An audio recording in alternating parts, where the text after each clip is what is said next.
rated PG. Patnubay at gabay ng magulang ay kailangan sa mga batang manonood. Noon? Ano na nangyari sa kanya? May sa akin sasabihin, sapagkat Sinamitan na yumao na. At sinusumpa ko sa inyong lahat. Kailanman hindi niya na magugulo ang ating pamumuhay. Ngayon.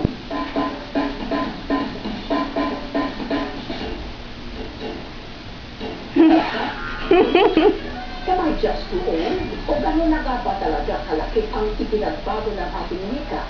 Atin nga isa-isahin ang pinagbago ng ating wikang pambansa.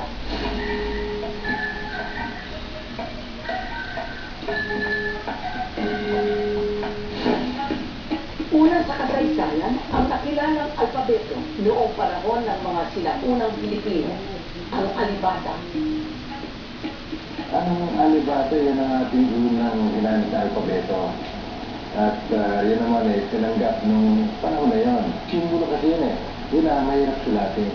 Talagang ang mga ninuno natin, ang may kasanayan yan. A, E, I, O, U. Sinundan yan ng pananakop ng mga dayuhan na malaki ang naging impluensya sa ating wika. Ang marami tayong salitang pasok na galing sa mga dayuhan at ang wikang Kastila ay isa dyan. Ang mga wikang Sino, maraming yan. Alin pag-ibig pa ang higit kaya sa pagkadalisay at pagkadakila gaya ng pag-ibig sa binubuang lupa? Ang hindi magmahal sa kanyang salita, mahigit sa hayop at malansang isda. Maraming panitikan ang naisulat sa panahon ng mga Kastila. Ano mong sinulat? Lalo na kung ang nag-utos niya na yung pagmamahal sa bansa. Kahit sa wika yan sinulat, sa sandaling maunawaan ng mambabasa ay napakalaki ang influensya niyan sa kanyang isipan. Disyembre 1937 naman ng bansagang Tagalog ang wikang pambansa. Dapat kaisahan na ang wikang Tagalog ang gawing nukliyo ng magiging pambansang wika. Maraming dahilan sila. Ang wikang Tagalog madaling maintindihan, madaling basahin, madaling sulat. 1940, ipinakilala ang abakada na binubuo ng 20 letra. Mula sa 20 letra noong 1987, naging 28 titik ito. Ito na rin ang alpabetong ginagamit hanggang sa kasalukuyan. Nabuutos din na bumuo ng Komisyon sa Wikang Pilipino, pinagkaisahan ng tatawag sa pambansang wika ay Pilipino. Hindi lang dahil tayo nasa ibas ng Pilipinas, kung hindi pag-ilimay natin ang ating wikang pambansa, ay gumagamit din naman ang mga salita ng mga letra ng S. Pero alam niyo bang napakaraming dialekto ang ginagamit sa iba't ibang lugar sa bansa? maupay nga aga sa inyong tanan. Bayong buntag, ganyan tanan. Diyos maray nga aldaw sa inyong kabot, na ipagabigat yung aming napo. Sa 6,000 wika sa buong mundo, ay tayo kabilang sa top 20 sa pinakamarami. 176. Bunga na rin yung siguro magkayari na ang Pilipinas ay nilubo ng maraming wikla. Sa paglipas ng panahon, kahit gaano karami ang wika sa Pilipinas, patuloy itong nagdadagdagan at nakakaranas ng mga pagbabago. Out of this world pa kamo? Sa mundo ng mga Jejemon, simple lang ang ibig sabihin niyan. Manood kayo ng Bawal ang Pasaway kay Maring Nini. Ako ay may logi, tumayo sa heaven, with sikat ko na sideless, jumutok na pala. Subok sa matututo ka sa mga Ganito, ako isang mga pero pusong Pilipino. Amerikano ang mga magulang ni Gabi, pero his dad remarried sa Pilipinas. Siya sa pinakamadaling matutunan ng wika ay ang ating wika, Pilipino. Pinakamadaling pag-aaralan. Kung ano ang puno, siya ang bigas. At dahil sa galing malagalog ni Gabi, hinangaan siya ng maraming Pinoy online. Buti pa tong bata na ito. Mukhang Amerikano, pero ang galing magtagalog at ang galang pa. Yung kalamihan dito sa States, halata mo namang Pilipino, hindi marunong magtagalog. Yung iba naman, nakarating lang dito, ayaw nang magtagalog. Buti pa tong batang to na nanagalog, samantalang ibang bata sa Pinas, panay English. Ito ba to? Langit. Ang matamaan sa puno. Agree ba kayo sa kanila, mga kapuso? Nakakalimutan na nga ba natin ang ating sariling wika? Pinagsamang Ingles, Filipino at Taglish ang tinatawag na Chechenese. Mula sa chatroom ng online games, nadala sa pagte-text ang pinausong lengguwahe ng mga Chechemon. Meron po mga salita na napapahaba, meron naman napapaigsi. So, depende po kasi yun sa salita, at saka depende po yun dun sa nararamdaman ng magte-text. Ang pinaka-basic po dyan, yung mga alpabeto na may kahalintulad na numero, yun po yung ginagawa namin. For example po, yung letter L, ginagawang number 7. Mami, super pexikola active na ano. Ako to, Hubert. Super PY talaga mo. Ma'am, pasalsing naman niya. Ma'am, Dumudulalis Morris, para yung rampage mamaya. Welcome to the world of techies, or better known as people who use gay lingo on a hardcore level. Kasi ang D-Lingo is dynamic. So, every time may bagong mauuso, mag-iiba yung language. Kung sino yung uso, yun yung gagamitin as D-Lingo. So, actually, yung pinaka-common is yung paggamit ng KYNY law. Like, lalagyan mo ng keme, ganun. Nyari yung lalagyan mo ng show, yung mga prefixes. So, gagawin mo siyang prefix like shokot, takot, shokot, ganun. Parang naging colorful na lang yung Filipino language. Nakikita mo kung gaano ka-creative yung mga Filipino. Gay lingo is simply a hilarious form of wordplay. Using mo parang mas tailors para kasi sabihin mong go. Lalagyan mo siya ng Gora, tapos lalagyan mo pa ng bell. Minsan gagawin mong Gora bring bell. So, sobrang haba. Kung merong loan words, ganyan. Tapos meron naman code switch ka lang. Minsan dinadagdagan mo yung word. From Jejemon to Pekimon, nakakalimutan na ba natin ang ating sariling wika? Kasi hindi na lang siya basta parang yung normal na Tagalog. So, nagkaroon ng panibagong paraan kung paano magsalita ng Tagalog. Hindi naman siya technically naghihiwalay sa Filipino language kasi nandun pa rin yung part na parang isang Filipino talaga eh. Hindi pa ganyan kasi yung ano hindi pa ganyan, Isang malusog na palatandaan yan, na buhay ang mga wika. Ang Tagalog o ang Pilipino o alin pa mga wika sa Pilipinas ay hindi naman nakapirmi o hindi na sila magbabago. Patuloy na nadaragdagan ang ating mga salita. Patuloy ito na yumayaman. Kung may Jejemon at Pekimon na nagbibigay kulay sa wikang Filipino, let's not forget that there are also people like Filipino-Canadian Mikey Bustos na kahit may dugong banyaga, talaga namang proud na proud pa rin sa ating sariling wika at kultura. Hey there, Spider. This is your boy, Mikey Bustos. This video is an in-depth tutorial of the Filipino accent. More than 1 million hits na ang kanyang mga uploaded videos sa YouTube featuring Filipino culture and language. Marami pa kaya ang tulad ni Mikey? Let's find out. Mabuhay, see you later, heavyweighter, and Pacquiao for life! Mga kapisa, we will get fun tonight. Ang mga ating panaudin ay from two totally disparate worlds. Ang isa po ay commissioner ng Komisyon ng Wikang Pilipino, si Commissioner Carmelita Akiraman. Ang second guest naman natin tonight is, wow, YouTube sensation, si Mikey Bustos. Go Mikey! Go Mikey! A very, very important part of the Canadian Idol program. By 7th runner-up yata siya, pero ang mga tao gusto siyang panalo. So we're talking about Mikey Bustos. Good evening, Mikey. Good evening. Carmelita, may I call you Carmelita? Okay, tignan nga natin. Ang pag-uusapan natin. Ano? One ng wikang pambansa. One ng wikang pambansa. Ano kaya yun? Ano ba ang ating wikang pambansa, Carmelita? Ang wikang pambansa po natin ngayon, na ngayon sa Constitution ng 1987 ay walang iba kundi ang Filipino. Filipino o Filipino? Filipino po. Filipino. Ano yung wala akong alam na Filipino kasi meron lang Tagalog, merong Cebuano, merong Waray, merong Bucolano, merong Bicolano. Wala akong nabibili na Filipino. Ano yun? Filipino ay na Filipino. Mikey sa Pilipino, you are a Filipino. Ano yun?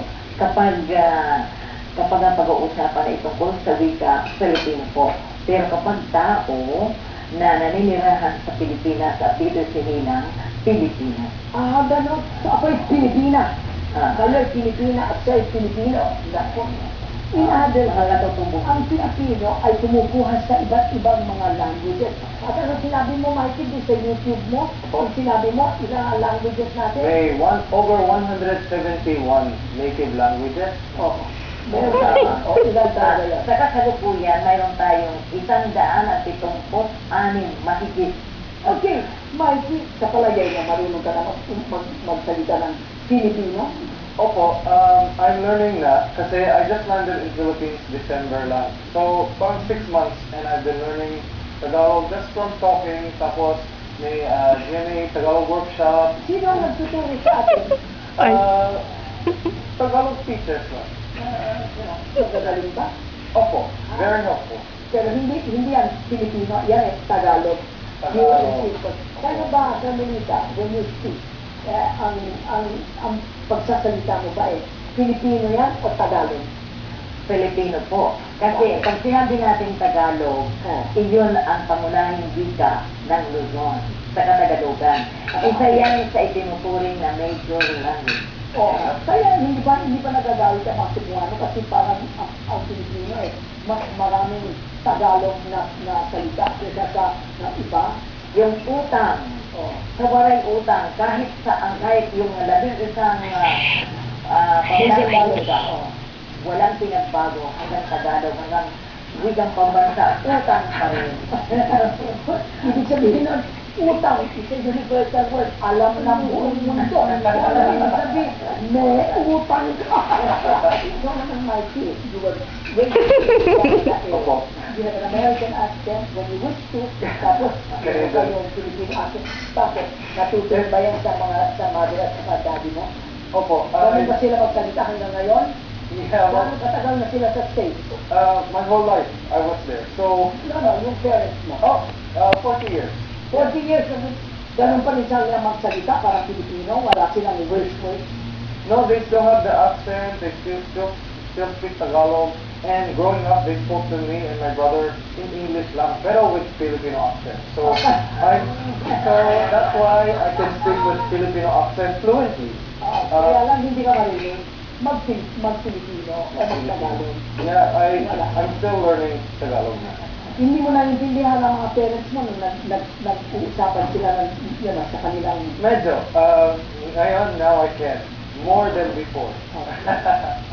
Pero, Carmelita, ano ang inyong objective sa Komisyon ng Wikang Pilipino? Isa po yan ay para pagyamanin at saka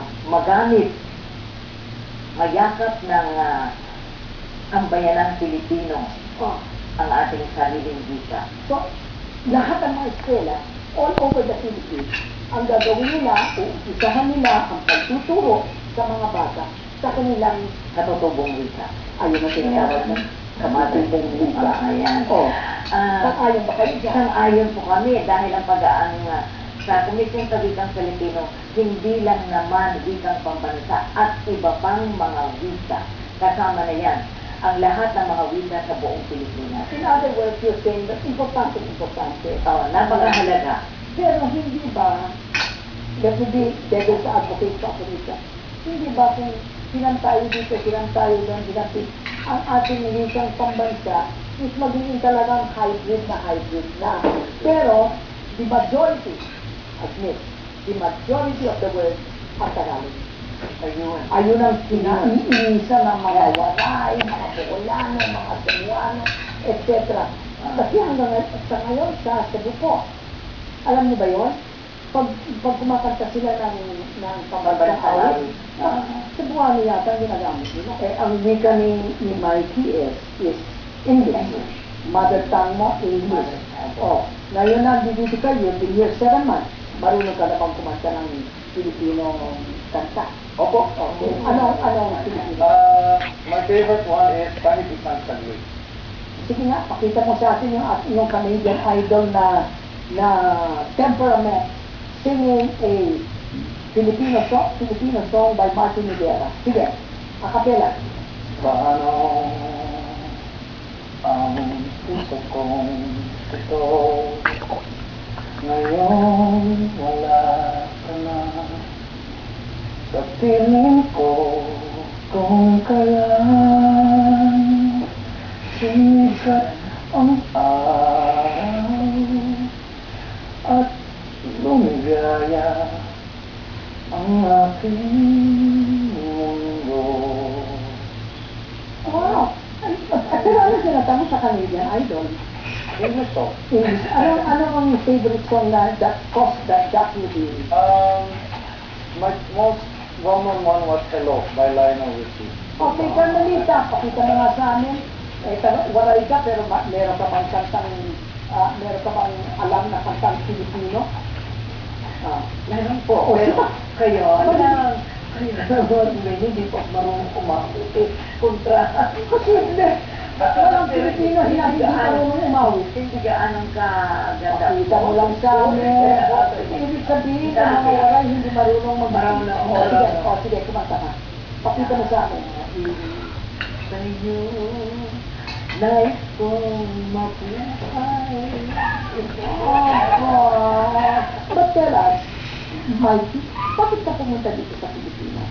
My dream has always been to do showbiz here. And kasi as a Filipino Canadian, I was born in Canada, pero I don't have the same attachment to the land as say my Caucasian friends do. They can say, this is where my lolo studied, my grandfather studied, this is where my mom built a farm.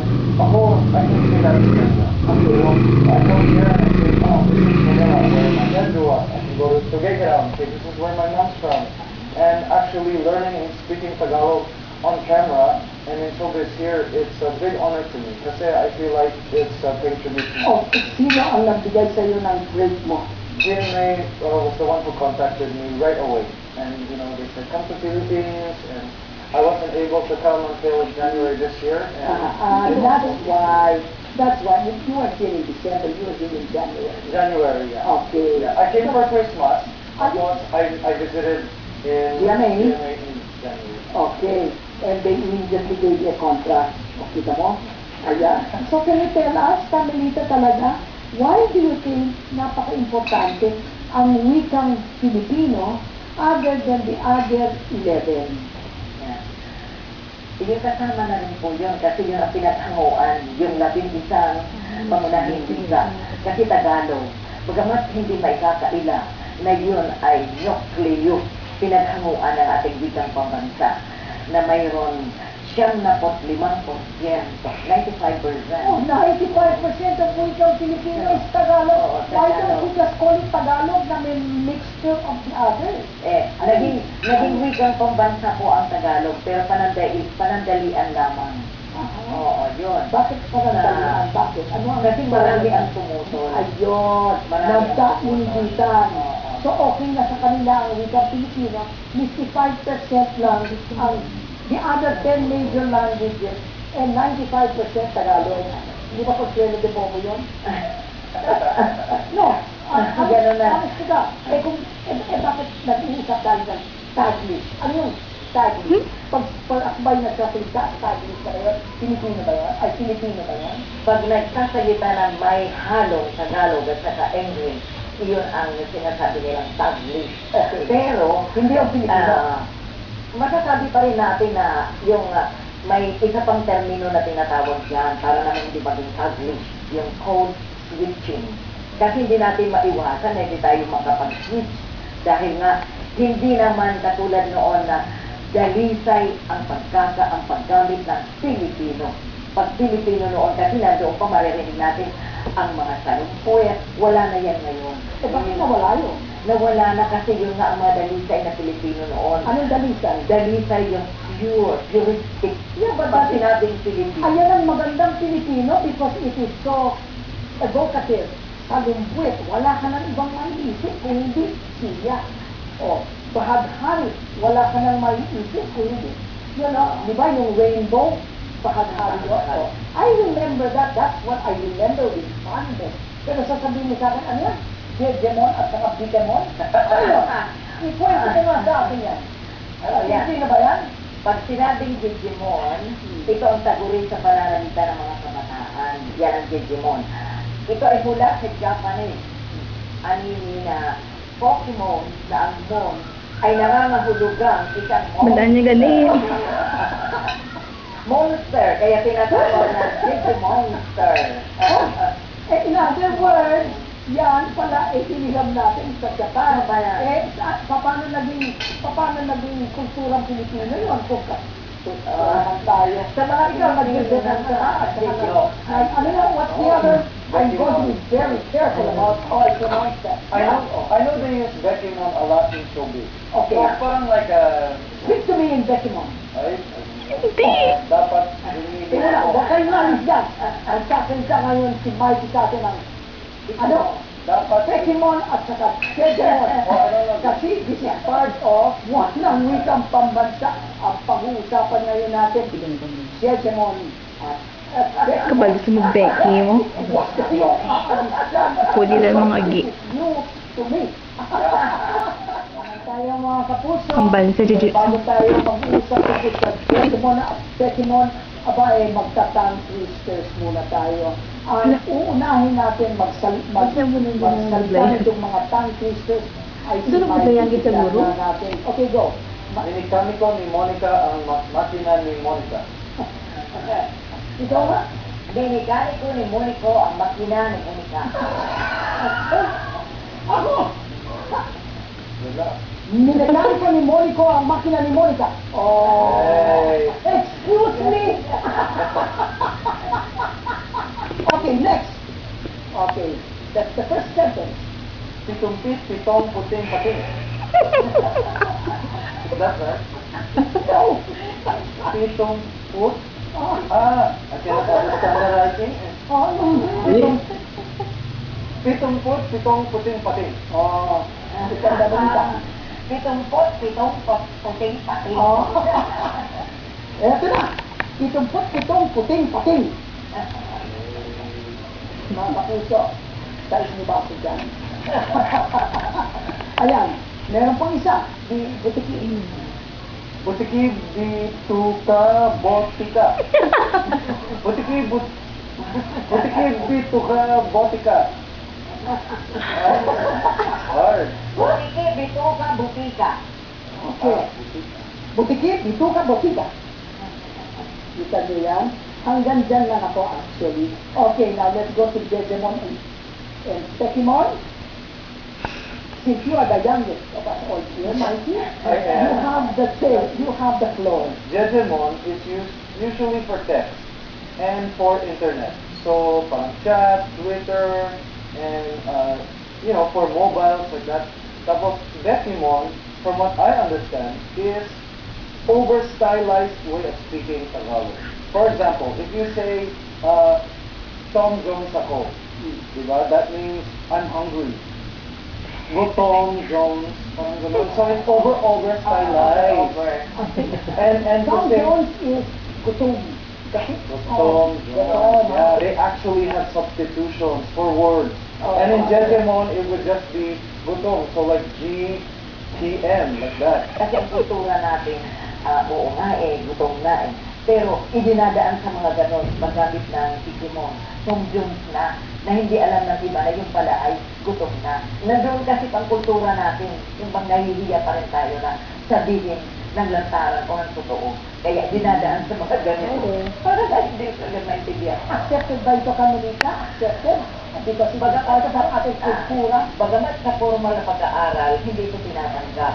Pero unti-unti, ito ay mawawala rin na hindi natin malalaman kung kailan ito nawala, kailan din ito natumpisa. Ang prediction niyo ba, Carmelita, is that in the long of time, Wow, Digimon. mawawala itong Digimon. Sige nga, ang challenge ngayon, ang challenge ngayon is at least use 48 years later of Capo, Warlock, Joa. May gigiliwan din naman. Okay.